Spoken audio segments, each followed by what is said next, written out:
Hai, Assalamualaikum warahmatullahi wabarakatuh. Perkenalkan, nama saya Fitriwan Yazir dari kelas 11 KI 2. Di sini saya akan mempresentasikan mengenai teks eksplanasi. Di antaranya akan kami bahas yang pertama, pengertian teks eksplanasi, ciri-ciri teks eksplanasi, struktur, kaidah kebahasaan, tujuan teks eksplanasi, dan yang terakhir adalah langkah-langkahnya. Baiklah, untuk mempersingkat waktu, di sini saya akan membahas mengenai pengertian teks eksplanasi. Yang pertama, pengertian teks eksplanasi.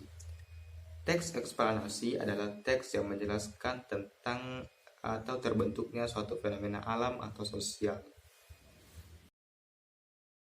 Yang kedua, ciri-ciri teks eksplanasi. Di antaranya ada bersifat faktual, bersifat keilmuan, bersifat informatif, bersifat tidak persuasif, dan yang terakhir adalah bersifat pada hal umum.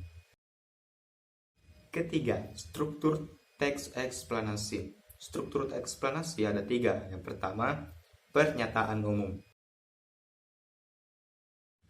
Yang keempat, kaidah kebahasaan teks eksplanasi.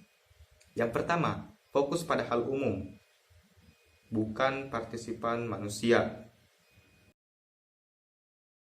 Kelima, tujuan teks eksplanasi. Tujuan teks eksplanasi juga ditujukan untuk menjelaskan mengenai langkah atau proses melakukan sesuatu. Hal ini bisa meliputi penjelasan tentang fenomena alam, budaya, hingga ilmiah. Contohnya tentang proses terjadinya hujan dan tentang fenomena sosial berupa kemiskinan. Yang terakhir atau yang keenam, yakni langkah-langkah dalam menulis teks eksplanasi.